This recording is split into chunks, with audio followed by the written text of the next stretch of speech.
আর এটা হচ্ছে যে 0.04 ইন্টু 800, ঘনত্বটা ঠিক লিখেছি, 800 জি ইন্টু 0.4 ইন্টু 0.04। হুম, 0.4, এটা 400, 4 4 16 256 ইন্টু তোমার 10⁻³ জি, মানে 0.246 জি, যোগ করলে 6, এটার সাথে যদি 7 এইটাই হবে, এছাড়া আর অন্য কিছু আসছে না। এটাই রাখবে, ঠিক আছে। আচ্ছা, এরপর 28 একটা বলেছো, সেই 28-এরটা এরপর না, 26 27 28 আছে। তাহলে 28-এরটা তো আমার বইয়ে নেই, করে দিতে পারছি না, তোমরা কেউ পাঠিয়ে দিও আমাকে, আমি অঙ্কটা করবো। সেট টু বলিনি, তৎসত্ত্বেও একজন করেছো অ্যাডভান্স, তা সুতরাং সেট টু যখন 2-1টা অঙ্ক লিখে দিয়েছো আমি করে দিচ্ছি। সেট টু যেমন 10-এরটা, একটা বয়ার আয়তন দেওয়া আছে 1000 লিটার। বয়া জিনিসটা কি? বয়া হচ্ছে যে, দেখবে যে এই নদীতে লঞ্চ বা জাহাজকে বেঁধে রাখা হয় একটা অপর একটা ভাসমান বস্তুর সঙ্গে শিকল দিয়ে, তাকে বলে বয়া। এটা হাওড়ার গঙ্গাতে গেলে দেখতে পাবে, দেখবে মাঝে মাঝে অনেকটা শঙ্কু আকৃতি, শঙ্কুর মাথাটা খানিকটা কেটে দেওয়া হয়েছে এরকম ভাব, সেই জিনিসটা হচ্ছে বয়া, যেটাকে মুছি।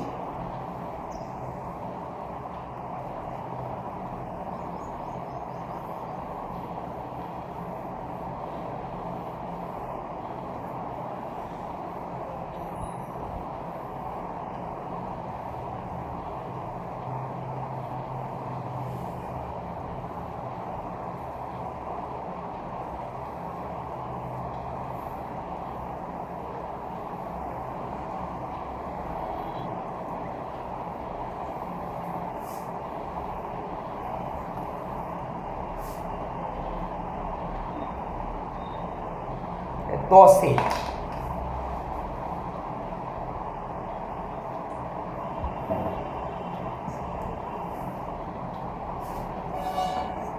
তাহলে তার আয়তন হচ্ছে 1000 লিটার। তাহলে 1000 লিটার, তাহলে নিশ্চয়ই 1000 লিটার সে যদি পুরোটা ডোবানো হয় 1000 লিটার জল অপসারণ করবে। 1 লিটার জলের ভর হচ্ছে 1 কেজি, তাহলে 1000 লিটার জলের ভর হচ্ছে 1000 কেজি। কিন্তু বয়াটার ভর দেখো 950 কেজি, সুতরাং অপসারিত জলের ভর যদি ওজন বলো 1000 জি, তোমার বয়ার ভর ওজন হচ্ছে 950 জি, সুতরাং অপসারিত জলের ওজনটা বেশি বলে এটা ভাসবে এবার। আচ্ছা, এটাই হওয়া উচিত। বলছে এই কেস, তাহলে বয়াটাকে উড়ে যদি ওর সঙ্গে যদি কোনো জলযান লঞ্চ বা স্টিমারকে বেঁধে রাখা হয়, তাহলে বয়াটাও তো ভাসতে ভাসতে চলে যাবে। এই জন্য বয়াটা থাকে কি তোমার ওই নদীর নিচ থেকে একটা হুক থাকে, সেই হুকে একটা শেকল বাঁধা আছে, ওই শেকলটার সঙ্গে বয়াটাকে বাঁধা থাকে।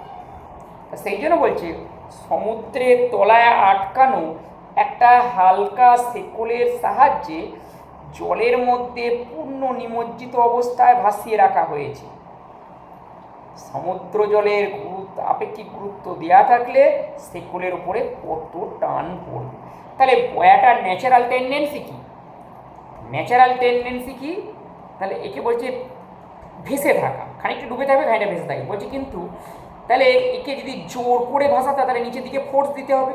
সেই জন্য বলছে যে নিচ থেকে যে শিকড়টা আছে, ওই যে সমুদ্রের নিচে যে একটা হুক পোঁতা আছে, সেই হুক থেকে একটা শেকল লাগানো আছে, ওই শেকলের সাহায্যে বয়াটাকে বেঁধে রাখা আছে। তাহলে বয়াটার টেন্ডেন্সি হচ্ছে উঠে যাওয়া, কিন্তু জোর করে তাকে ডুবিয়ে রাখা, তাহলে শেকলে একটা টান পড়বে, ওপর দিকে একটা টান পড়বে, সেইটিকে সেই টানটা কত বার করতে হবে। তাহলে বয়াটাকে ডোবাতে গেলে 1000 লিটারকে ডোবাতে হবে। তাহলে 1000 লিটার জলের ভর, 1 লিটার বিশুদ্ধ জল হলে যদি হয় 1 কেজি, কিন্তু সমুদ্র জল তো তারা একটু ভারী বেশি, আপেক্ষিক গুরুত্ব বলছে 1.02। তাহলে 1000 ইন্টু বা 1 কেজি ইন্টু 1.02 বা 1.02 কেজি হচ্ছে সমুদ্র জলের ভর। সুতরাং তোমার 1000 লিটার জলে তোমার 1000 লিটার যে জল অপসারণ করবে সেই পরিমাণ ওজন হবে তার প্লবতা। তাকে সেখান থেকে 950 কেজি হচ্ছে বয়াটার নিজস্ব ওজন 950 জি, ওটা বাদ দিলেই টান পেয়ে যাবে। অর্থাৎ আমি লিখে দিচ্ছি যে বয়ার উপর প্লবতা 10, বয়ার উপর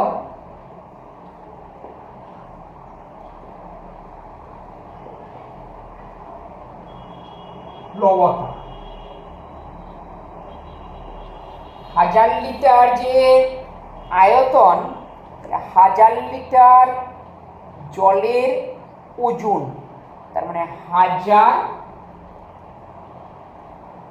ইন্টু 1 লিটারের ভর হচ্ছে 1.02 কেজি। আপনি কিন্তু 1.02 বলুন, তাহলে 1000 ইন্টু বলল ইন্টু তোমার জি এত নিউটন, বা 1020 জি নিউটন। এটা হচ্ছে বয়ার উপর প্লবতা। আর বয়ার ওজন 950 কেজি এর ভর, তাহলে 950 জি নিউটন। তাহলে এই পরিমাণ ফোর্স ওপর দিকে আর এই পরিমাণ ফোর্স নিচে দিয়ে কাজ করছে, তাহলে ন্যাচারাল টেন্ডেন্সি তাহলে ওপরে চলে যাওয়া, ঊর্ধ্বমুখী ফোর্সটা বেশি থাকার জন্য, কিন্তু নিচ থেকে জোর করে শেকল দিয়ে টেনে বেঁধে রাখা হয়েছে।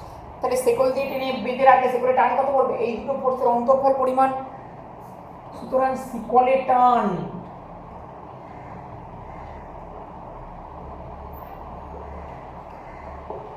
ইকুয়াল টু হবে 1020 জি মাইনাস 950 জি এত নিউটন, তার মানে 70 জি নিউটন, তার মানে 70 ইন্টু 9.8 নিউটন, তার মানে 7 8 56, 7 9 63 আর 5 68, 686 নিউটন।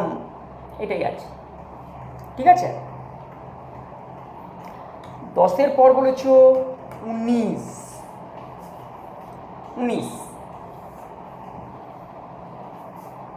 আচ্ছা 19 হচ্ছে যে বস্তুর বায়ুতে ওজন দেওয়া আছে 160 জি ইন্টু জি, 160 গ্রাম ইন্টু জি, তার মানে বায়ুতে ভর হচ্ছে 160 গ্রাম। এম তরলে ভর, অনুরূপভাবে এম তরলে ভর হচ্ছে 145 গ্রাম, এম তরলে ভর হচ্ছে 125 গ্রাম। তরলদ্বয়ের আপেক্ষিক গুরুত্ব বার করতে হবে। তাহলে তোমার বস্তুর দ্বারা যখন এম তরলে নিমজ্জিত করা হয় কতটা এম তরলকে অপসারণ করে দেখো, 160 মাইনাস 145 মানে 15 গ্রাম। তাহলে অপসারিত এম বস্তুর দ্বারা অপসারিত এম তলের পরিমাণ, এটা কতটা জানো? 26 নাকি না 19। অপসারিত বস্তুর দ্বারা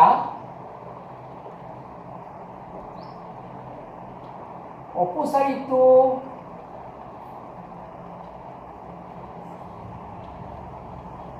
এম তরলের পরিমাণ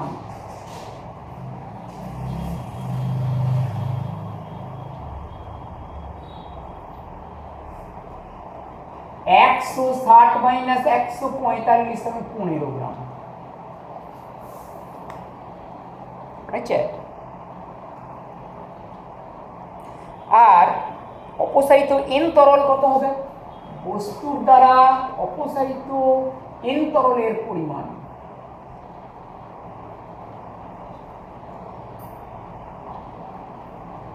ওয়ান 60 মাইনাস 1, এটা কত আছে জানো? 125, তার মানে 35 গ্রাম। আচ্ছা আচ্ছা, এবার কি বলেছে? তাহলে তরলদ্বয়ের আপেক্ষিক গুরুত্বের অনুপাত নির্ণয় করতে হবে। তার মানে বস্তুর আয়তন যদি ভিসিসি হয়, ভিসিসি এম তরলের ভর 15 গ্রাম ভিসিসি এন তরলের ভর 35 গ্রাম। তাহলে আপেক্ষিক গুরুত্বের অনুপাত কত হবে দেখো দেখি।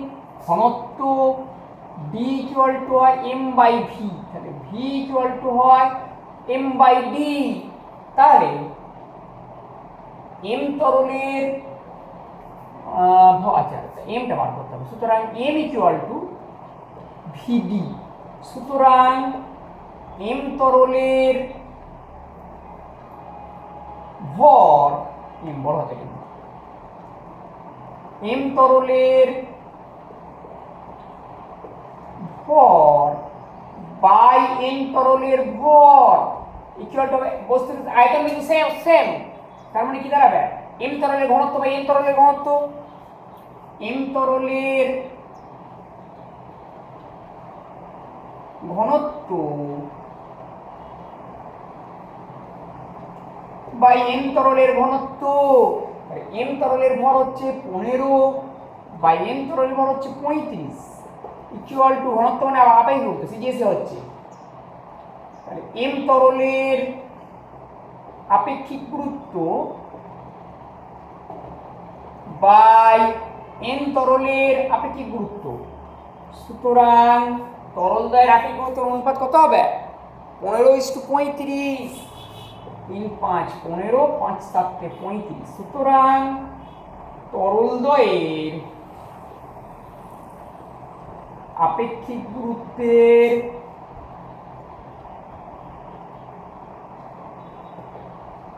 অনুপাত equal to 3:7।